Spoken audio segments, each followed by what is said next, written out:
I'm funny how? I mean, funny like I'm a clown, I amuse you? This is the Sports Sit-Down, brought to you by Iona College's graduate program in sports communication and media. Follow us on Twitter at ICSportsComMA with Mike Damergis. Mike Damergis here with Dom Amore from the Hartford Courant. And Dom, since there's not baseball, but we could have baseball in a couple of months, hopefully. We'll talk about that a little later on. Let's reminisce. Let's go back to 1996 when the Yankee dynasty started.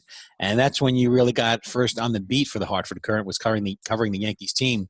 And as I remember, the Yankees lost to Seattle in the best-of-5 series. Buck Showalter got fired. And the headlines, Clueless Joe, Joe Torre doesn't know what he's doing. 4 world championships later, he kind of did. Yeah. Well, you know, a lot of there's always been a lot of misconception about that. I know that if you talk to the folks at the Daily News who wrote the story and wrote the headline that went with that, the Clueless Joe wasn't really a disparaging remark about Torre or his managing career. It was more that he didn't know what he was getting into, you know, that he didn't know what managing the Yankees and under George Steinbrenner was going to be like.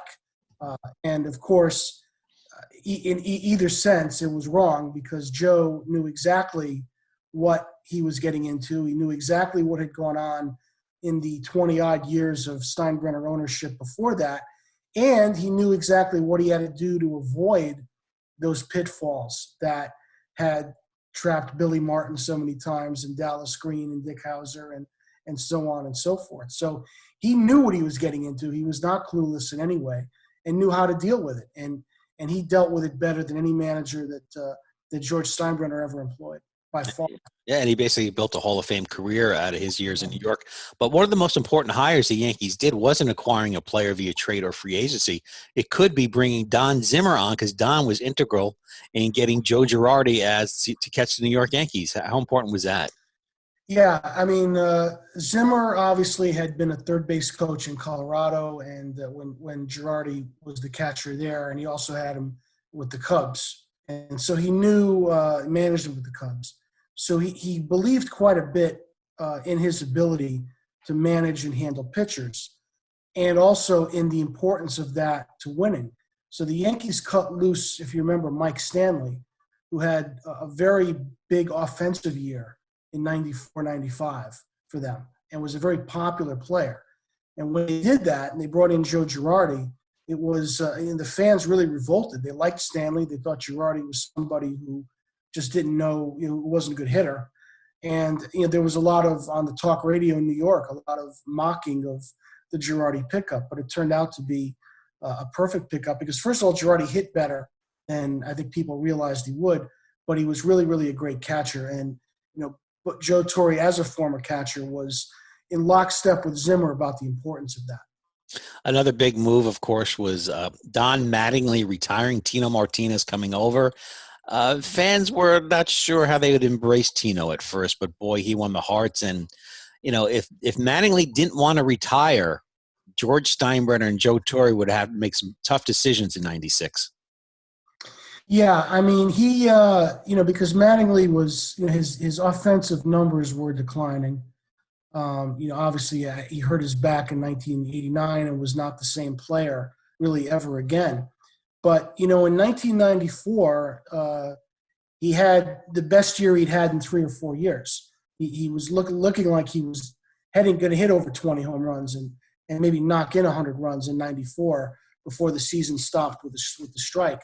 And then in 95, he finished strong as the Yankees finally made the playoffs, and he hit 417 in that series. So there's no question if he wanted to come back and play, he would have. But after he retired, that's when the Yankees really made the move with Seattle. And the move made all the sense in the world. I mean, Tino was a terrific defensive first baseman. Even though he was right-handed and didn't have that elegance that a lefty would have at first base, never made a mistake. And he was a left-handed power hitter who had put up good numbers in Seattle and was part of the Seattle team that had defeated the Yankees. And what you never could have evaluated was that Tino had kind of that unique brand of toughness that you need to play in New York and succeed somebody like Don Mattingly. So he was just whether the Yankees realized it or not, they got the perfect guy for the perfect spot at the perfect time. And they also got Jeff Nelson, so it kind of made up with the passing of Jerry Stiller. Jay Buhner a few years later, so getting Tino was integral. Jeff Nelson, of course, integral in the Yankees' plan of a 7, 8, 9th inning rotation of relievers. During that time, two positions were funny. The Yankees really never settled on for a while. Number one, left field. Until Hideki Matsui came along in 2003. They really didn't have a left fielder. And second base, there was a flip-flop. And one guy that filled in admirably was Mariano Duncan. This guy was a free swinger, had some big hits in the Texas series. And this guy, not a great fielding second baseman, but he brought the bat, and he was perfect for the lineup. Yeah, he was a good hitter. I mean, he was adequate at second base. And if you remember, the Yankees used Randy Velarde. I mean, first of all, the Yankees really always loved Pat Kelly. He was a great defensive second baseman. Couldn't stay healthy. He had trouble. He couldn't stay healthy. But, they had Steve Sachs for a while, and Kelly kind of supplanted him. Remember, they tried to move Steve Sachs to third base. That was a disaster. They ended up putting Kelly at third base, and he did okay. But Kelly was really the guy that they had wanted to play second base, couldn't stay healthy. So, Randy Velarde, who was kind of a journeyman minor leaguer in their organization, had been up and down. Billy actually liked him. Billy Martin actually liked Velarde when he first came up in the late 80s. He ended up holding down second base in 95 and doing very, very well. If you remember, he kind of made a living on being able to hit Randy Johnson. That was kind of his thing. But in 96, Velarde was kind of gone, and Kelly couldn't stay healthy. He did play some, but couldn't stay healthy. And ultimately, Mariano Duncan, who I think they kind of picked up to be more of a utility guy, ended up playing every day at second base. And not only was he a really good hitter and proved to be more than adequate for that spot, but he came up with that mantra, we play today, we win today, that's all. And there were T-shirts to that effect. And he kind of became kind of an important clubhouse galvanizer on that team. Of all the Yankee teams that won in the 90s, certainly the 96 team probably didn't have the swagger of the later teams. And they didn't have much of a power hitter, really. You had Bernie and Tino, but midsummer, Steinbrenner says, I need me a lefty bat, and he went out and brought Darryl Strawberry back. And, oh, boy, what a year Darryl had for the Yankees in his second return. Yeah, he did it in 95, and it didn't really work out. And so he did it in 96 again. He brought him back. George was fascinated with former Mets and former Red Sox. I mean, he was going to find a way if one of those guys was available. And, Strawberry had a relationship with the ownership at the independent team in St. Paul, so he was just playing there. And, yeah, George brought Strawberry in around the same time as they acquired Cecil Fielder. Cecil was at the trade deadline from Detroit, so right. They brought Big Daddy in. So Darryl was a little bit ahead of him. A little bit before that, right, in June. And they, George was a guy that always believed that you had to have home run hitters, that the Yankees were about home runs, the whole 5 o'clock lightning aura that team had. And, obviously Strawberry fit perfectly. And plus, I think George had that mindset that he always wanted to kind of throw a lifeline to people who needed it.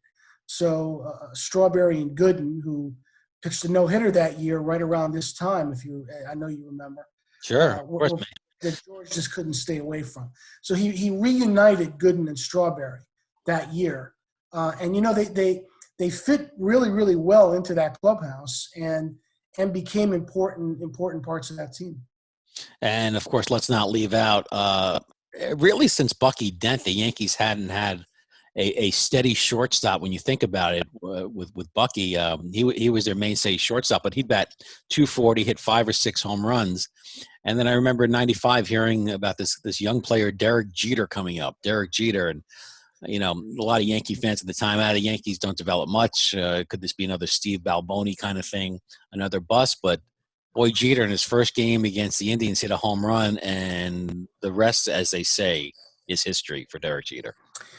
You know, in that period from 1989 to 92, when the Yankees had their 4 losing seasons, the last 4 losing seasons that they've had, haven't had one since. But when they had those losing seasons, it was the first time in forever that the Yankees actually had high draft picks. They had some high picks. And, you know, after finishing with the worst record in the league in 1990, they had the number 1 pick. And they took the left-handed pitcher from North Carolina, Brian Taylor, who got hurt and never made a fight, right? He got in a fight, and that was the end of it. Yeah, that was a terrible miss with really the only number 1 pick that they've had for generations. But they had another shot when they got Jeter number 6. And, you know, always a lot of stories. Some scouts, you know, the Astros scout Hal Newhouser, the old Cy Young MVP from the 40s, wanted him, and he quit when the Astros didn't take him. The Yankees ultimately took him, and they dissuaded him from going to the University of Michigan. He signed with them. Made 43 errors in his first year in the low minors, and a lot of questions as to whether he would play shortstop. But, you know, he could hit, and he hit at every level. The higher he got, the more he hit.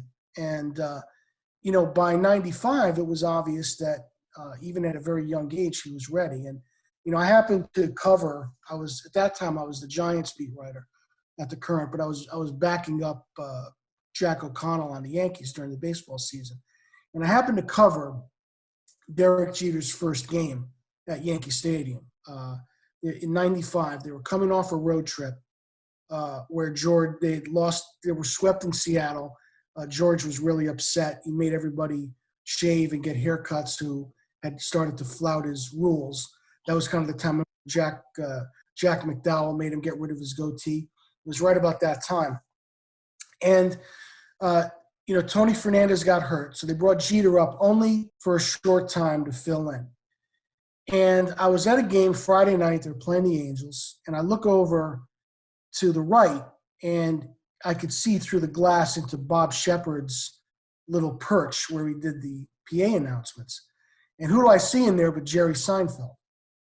And Seinfeld, you know, with Shepard's permission, was going to do the starting lineups in somewhat of a Shepard style.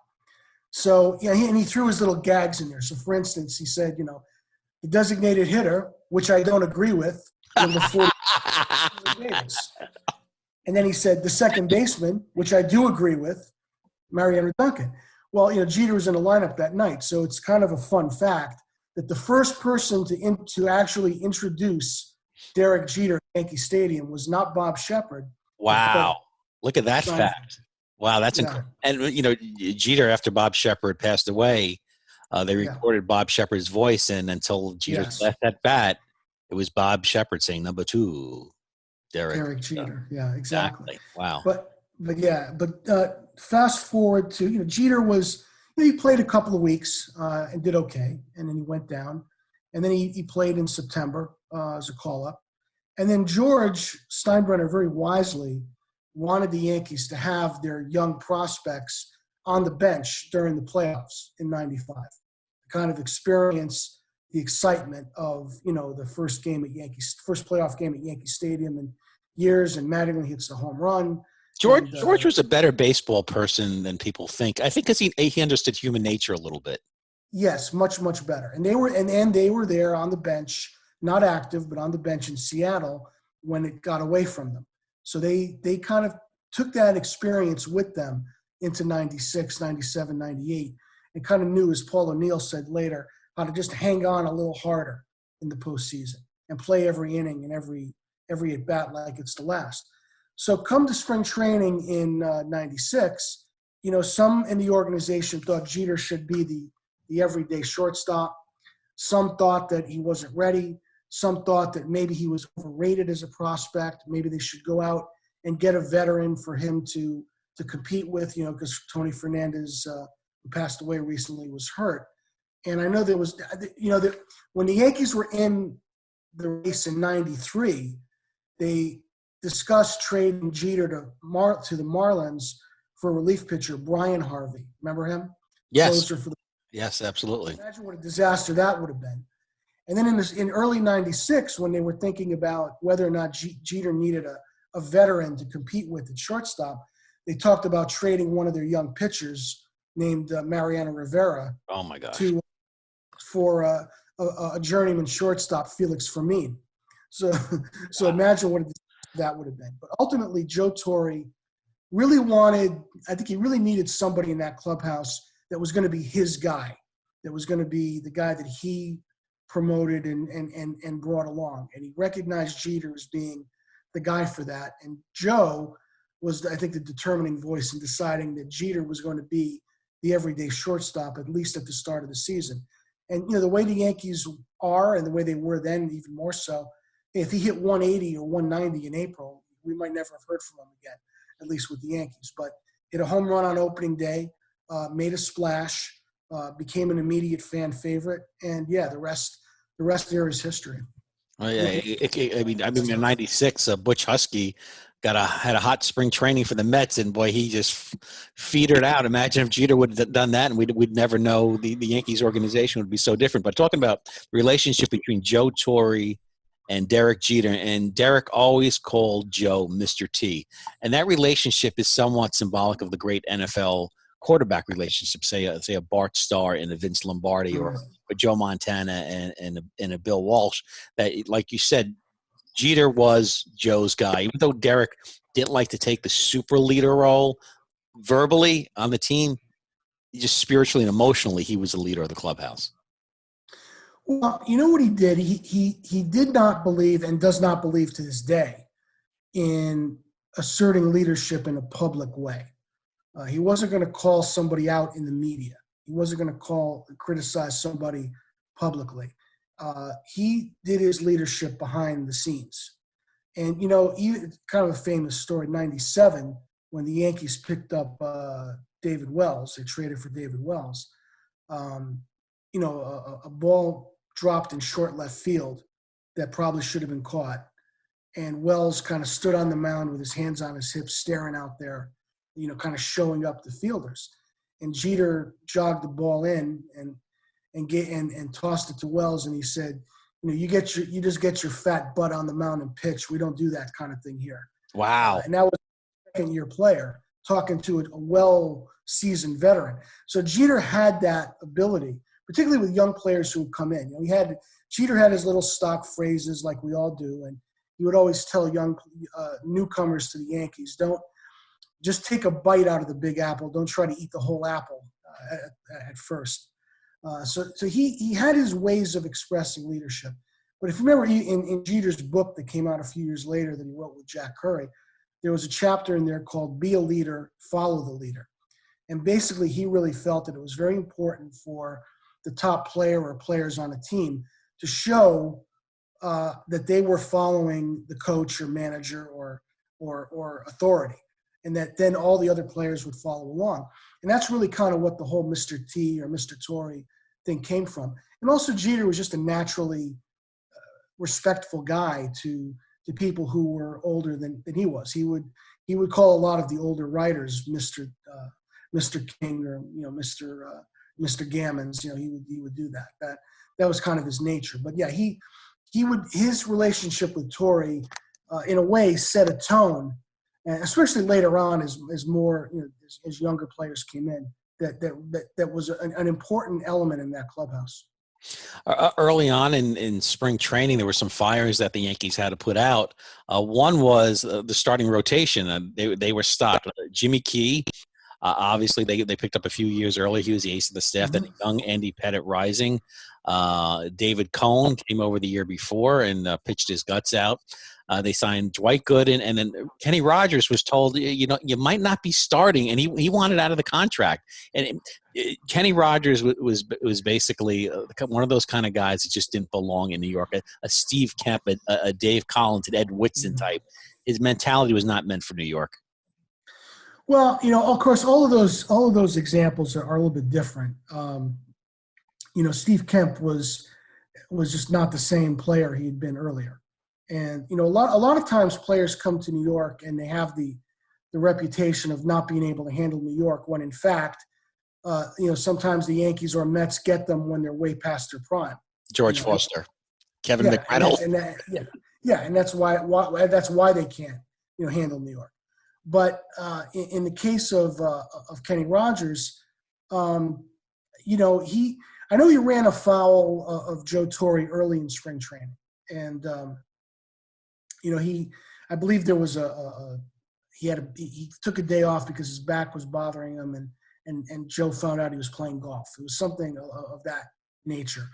But Torre and Kenny just did not get along. And since the Yankees had a surplus of pitchers, and Pettit was pitching very well and clearly nailing down a spot in the rotation, and Gooden, who was a question mark, was looking healthy and looking like his old self, and so on.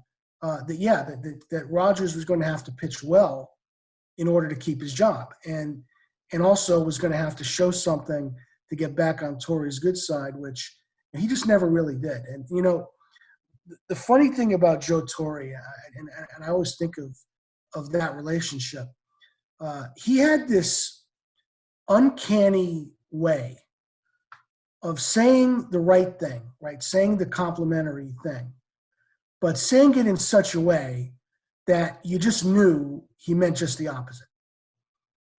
Like he would say that the kindest thing about somebody, and yet you knew deep down that he had no use for him. And I can remember after Kenny Rogers left the Yankees and he was bouncing around with Oakland and back to Texas, and the Mets picked him up in 1999. And we were around Joe in the dugout and asking about that, and Joe said, "Well, the Mets were looking for a quality left-hander, and I guess they got one." And you knew just from the expression and the tone and everything else that what Joe was really saying was, "Yeah, well, good luck with that." and to your point, in the playoffs in '96, Rogers didn't get past the third inning in the ALDS, ALCS, or the World Series. So no, and he had leads. And the game in Texas when he started, I think it was Game 4, so the Yankees were actually in good position going for the clincher. Torre always used to tell this story that the Yankees had a lead, but Rogers was struggling, and Don Zimmer called over to him and said, "Get somebody up." And Joe, who had never managed in the postseason before, said, "But it's only the second inning." And Zimmer said, "Get somebody up," because Zimmer was stressed upon him the urgency of not letting a postseason game get out of hand when you had your whole staff. And Joe pieced the rest of that game together with guys like David Weathers and Brian Boehringer, and much the way teams do today. That's how Joe managed some of those postseason games in '96. And the games where Rogers just couldn't get out of the second or third inning, where the Yankees were able to prevail in that big Game 4 in Arlington, by piecing it together with a very deep bullpen. And a lot of guys who had failed in earlier roles during the season, in those kind of long and middle relief roles, guys like Weathers and Graham Lloyd and Boehringer, they pieced it together for Joe at the right time. Yeah, Rogers in that game, 2 innings, 5 hits, 2 runs, 2 earned. Yankees were down 4-0. They came back, scored 3 runs in the 4th, 1 run in the 5th, 1 run in the 7th, and 1 in the 9th to win 6-4. And that series could have been very different because they lost the first game to Texas, and then Game 2 went into extra innings. And if it wasn't for Dean Palmer throwing the ball down the right field line, we don't know.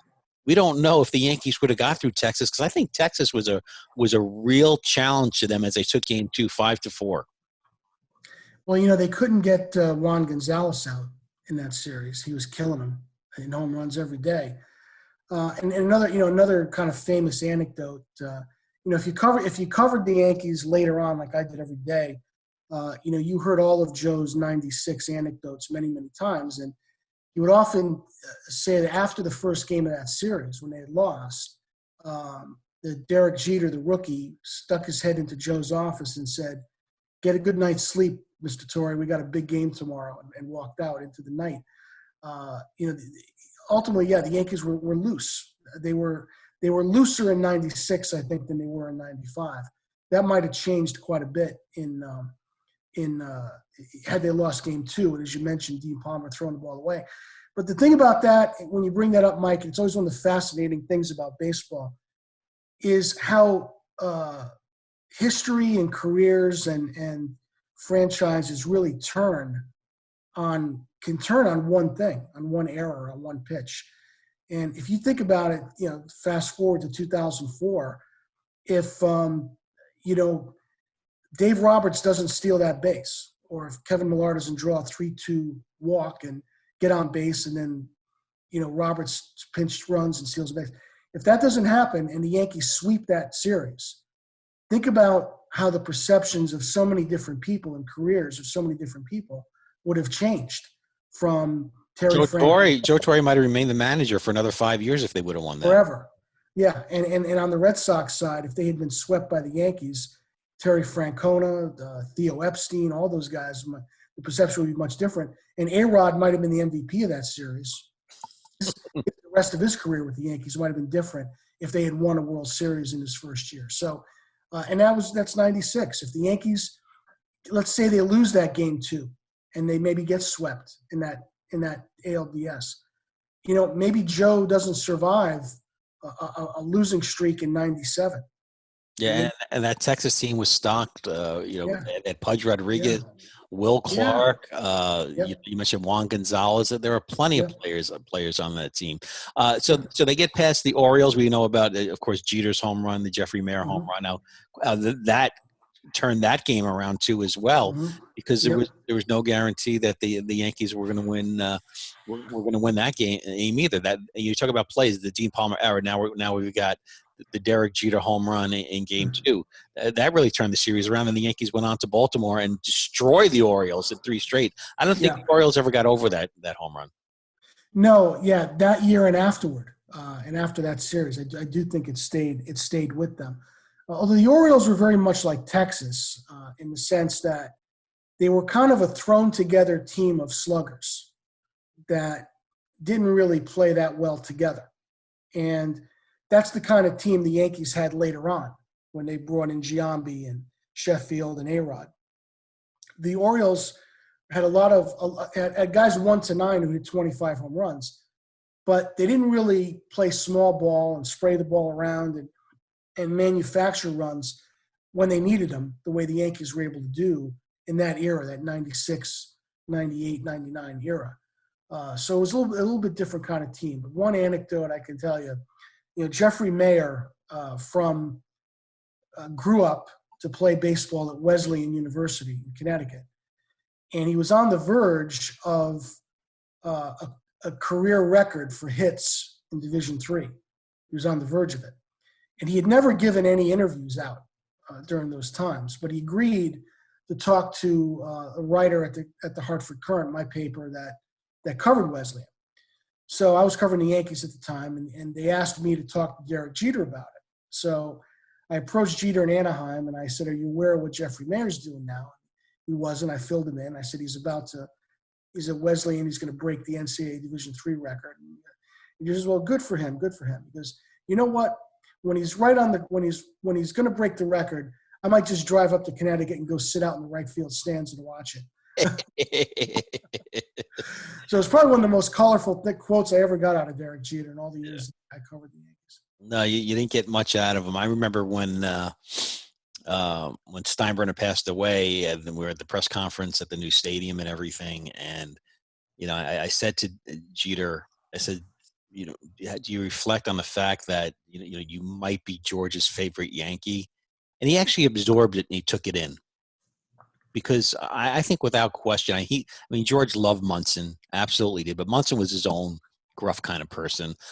He had a love-hate relationship with Reggie, which Reggie, the two really bonded in the last couple of years. And Reggie, in an interview with Ed Randall, said, "I don't think today's players appreciated George in all of his glory because he wasn't what he was in the 90s, what he was in the 70s." No. But Derek liked the fact that George looked at him as his son, and he really absorbed what George was about. Well, they had a good relationship. First of all, I think George loved the fact that That He won. Yeah, that he won. I mean, if he didn't win, he wouldn't be George's favorite player.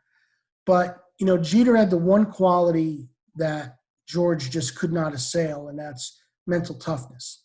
The guys that George would really get on were the guys who he thought didn't have the mental toughness. And, and that's what Jeter had to spare. And so, yeah, he was obviously George's, George gave him a lot of money, and he did complain occasionally about the money that he gave him, especially when Jeter didn't do well. And George didn't like when he would read about Jeter in Page 6 or read about him being out late. Oh, they actually did a commercial too in '97, right? They did they doing the Congo line. Yeah, that was almost like when George did the commercials with Billy Martin, the Miller. You're fired, the beer commercials, right? It was kind of like George was very good at poking fun of himself when everybody was getting on him as a way of winning people over. When George was at his absolute least popular, what did he do? He hosted Saturday Night Live. So that was kind of George's thing. But yeah, but they did have a good relationship, and they did to the very end. And I think, when the Yankee experience changed for Derek Jeter the second part of his career.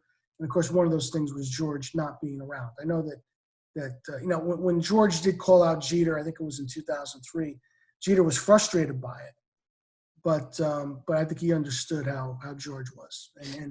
And like Joe Torre, knew how to handle that stuff. Didn't let it bother him. Other players let it bother them, or they tried to fire back when you just could not win. You're not going to win a verbal battle with George. Yeah, right, right. One more thing on Derek Jeter before we get to the World Series with the Braves. In 2004, Derek was struggling mightily, was sub 200, his batting average. I remember back in 1981, the strike year, Reggie's numbers were below 200 as well. And on the scoreboard at the time, they wouldn't put Reggie's batting average up there as a distraction or a slight against Reggie. But Derek really was struggling in 2004 before he finally got his average up there to respectable. He finished the year with good numbers. He did. He had a lot of doubles that year. It was in some ways one of his best years because he hit like 350 once he got out of that slump. He hit like 350 the rest of the year. And I believe he hit his only grand slam that year also. But that was he was 0 for 32. And I remember talking to him at that point, asking why everyone was making such a big deal about it. And I remember saying, well, Derek, it's really not a story of someone who stinks is 0 for 32. It's a story because you're so good and it's so out of character for you. Yeah, and he finished the year at 292. So pretty. Yeah, 292. Yeah, very nearly got to 300. How many doubles did he have? If you have it in front of you. Let me go back here 1 second. 2004. He had a total of 188 hits, 44 doubles, and 23. 44 doubles. Yeah, that was. He really had a big year. But the thing that really magnified that slump was the year, of course, the Yankees acquired A-Rod. And people immediately started to draw the conclusion that Jeter was freaked out by having A-Rod on the team. And that question started to be asked every day during the slump, which Jeter was doing a slow burn over that. And, I can remember Joe Torre saying, well, all I could say is if that's true, if that's the reason he's not playing well is because A-Rod's here, then everything I believed and everything I knew and everything I thought about Derek Jeter was wrong. And I don't think any of it was wrong. So I don't think it has anything to do with it. But that was kind of once A-Rod came to the Yankees, it was never quite the same for Jeter. And that whether that had anything to do with that slump, I doubt that it did. But it was kind of a precursor that, the all A-Rod all the time, everything about A-Rod circus that the Yankees kind of became was something that really, really bothered Derek Jeter. Yeah, it was always about baseball with the Yankees before A-Rod came. Then when they started bringing the free agents in and whatnot, the Jason Giambis, the Kevin Browns, the Gary Sheffields, it became an all-star team. They became something that they weren't in the 90s. Because in the 90s, let's face it, the reason they won is because they had 4 number 1 starting pitchers on their team all the time, and Right. the best bullpen in the game. After that, they're lucky if they had 1 or 2. I mean, you're going to go into a series with Javi Vasquez and Kevin Brown. You're going to be relying on that. That's not going to get it done at that time in their career. Yeah, I mean, to be fair, when the Yankees picked up a lot of those guys later on, they picked them up off great years. And it was with the supposition that they were going to come to the Yankees and have great years. Javi Vasquez was a big-time starter with the Expos. I mean, there was every indication that he was going to be a young anchor for that staff. Kevin Brown had come back from an injury and had one of his best years with the Dodgers, before the Yankees picked him up. I'll give you a name that lives in infamy in Yankee Nation, Carl Pavano. Is there a part of the body that didn't get injured? I mean, dancing, he hurt his gluteus maximus or his calf or his pinky. Yeah. I mean, I never heard of a person. What do you go to Fisher Price doctors? Was it the medical staff that was handling him? Well, he's actually from my neck of the woods, Southington, Connecticut, and so I knew him. I knew him very, very well. And there are a lot of things that are misunderstood about that era.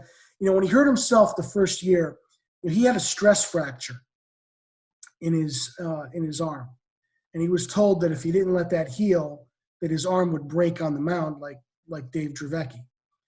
And so he didn't really want to pitch the rest of the year. And no one ever said that, and I wasn't sure if I could believe him, because no one had ever said that. But a year or 2 later, Brian Cashman did mention that he had a stress fracture. The bruised posterior was, I think, it was really that he hurt his back, but the Yankees, which he had back problems, the Yankees kind of wanted to embarrass him into pitching with it, so they said that to, I mean, that was just an oil and water relationship. But the point is, when the Yankees got Roger Clemens, aided by chemicals or not, he was still Roger Clemens. And, of course, Pettit was steady Eddie all the way through with the Yankees and when he came back. When they got David Wells, he was at his best when they had him. Orlando Hernandez was at his best. But the guys that they picked up later on, it became more like the 1980s, when the Yankees would pick up guys off of one good year and think that that's who he was. If you remember, you're old enough to remember when the Yankees would pick up guys like Richard Dotson. Jack Clark, Ken Griffey. Yeah.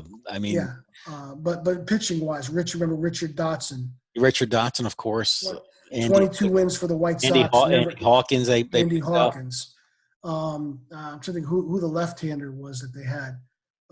They had like Tom Underwood, if you remember him. Yes, Tommy Underwood, yeah. Okay. Yeah, guys like that.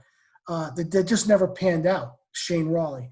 And those are the types of guys the Yankees picked up later on in the 2000s. Guys like Pavano and Jared Wright and, Kevin Brown when he was washed up, and Vasquez when he wasn't quite what they thought he was, and guys like that. So you're right. They didn't have the pitching, and they were never able to recreate that bullpen in front of Rivera once Stanton and Nelson left the scene. And they even got those guys back later on when they were obviously were done.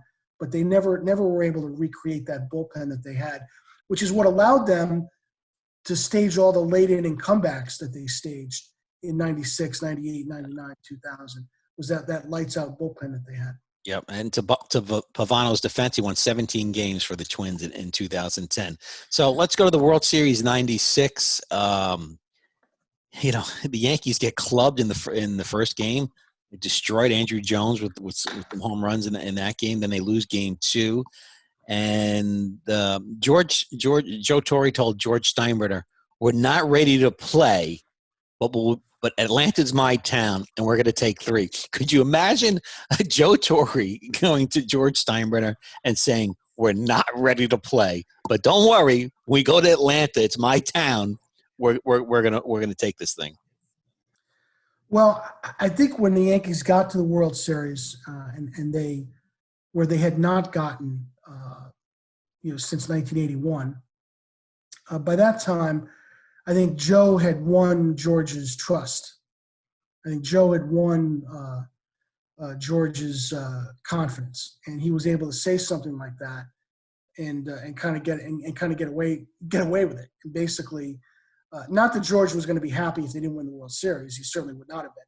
But I think everyone, when that World Series was unfolding, the thing that I immediately thought of was the 1970s Big Red Machine and how they had knocked on the door a bunch of times and fallen short. Then in 75, they beat the Red Sox in that dramatic. And they destroyed the Yankees. The Yankees, and in 76, it was not a match. It was destroyed the Yankees. I mean, do you remember Pete Rose being about 5 feet from Mickey Rivers and intimidating him, daring Mickey Rivers to bunt or slap the ball by him? Yes. And one other thing with that, I remember talking to George Foster around 2010, and he said they wanted to finish the Yankees off in 4 games because they didn't want to face Catfish again. They felt like if they gave up a game, they'd have to face Catfish again. And they knew what Catfish did to them back in the 72 series. Right. So the Reds, there was an aspect the Yankees did fear, but that World Series, the Yankees were no match for the Reds. They were no match. Trivia question, only home run the Yankees hit in that series, Jim Mason. Right? But no, and Catfish, whose arm was hanging by that time, did pitch a great game in Game 2. And lost it in the 9th inning on the hit by Perez. So yeah, but the 90s Braves to me were on the verge of becoming the Big Red Machine after making that breakthrough in 95 and finally winning it. I thought they were going to go ahead and bury the Yankees in 96 the way the Reds buried them in 76. I thought it was that, and then they would go on to be the team of the decade. So I really thought the Yankees were fried when they went to Atlanta. But, they had David Cohn in the bag, and, what a great money pitcher he was in those days. And then Andy Pettitte, who, Torre had his doubts about his toughness until he won that Game 5 in 96. And then he never questioned his toughness again.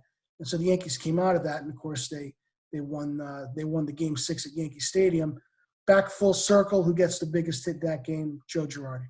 Joe Girardi, of course. And Girardi said, I remember interviewing him saying he felt panicked during the celebration because of the crush of bodies on top of him. And that stadium really erupted.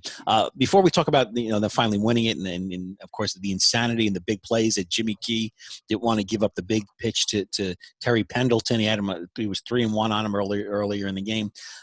Game 3, though, there was a point where Joe Torre literally went up to David Cohn, got in his face, and you can't do it with social distancing today, and basically says, "Can you get this out?" And David Cohn years later said, "I lied," and he said he could get this out. So that was a critical moment in Game 3. So if the Yankees lose Game 3, that's it. Yeah, of course. Yeah, I mean, yeah, and those are the kinds of things that Joe was very good at. Really reading. You don't read it on a stat book. He gauged someone's person, their inner core there. That's not something you get on a chart. Exactly. And I think baseball was a lot more fun when managers managed that way and when you had those kinds of conversations. Today, a manager would look at a computer sheet and say that, well, you know what, after 94 pitches, this guy gives up a 1027 OPS, so we got to get him out of here. In those days, the manager trotted out and said, "Can you get this guy out?" And if he liked what he saw and heard, you gave him the ball back. So, yeah, I think baseball was a lot more fun in those days than it is today, and it's because of exchanges and anecdotes like that. All right. Dom Amore, a writer for the Hartford Courant, covered the Yankees during their great World Series runs in the mid-'90s through early 2000s. Thank you so much for reminiscing about the good old days. Maybe we'll get back to baseball soon, hopefully. Yeah, let's hope we're talking about current baseball when we do this again.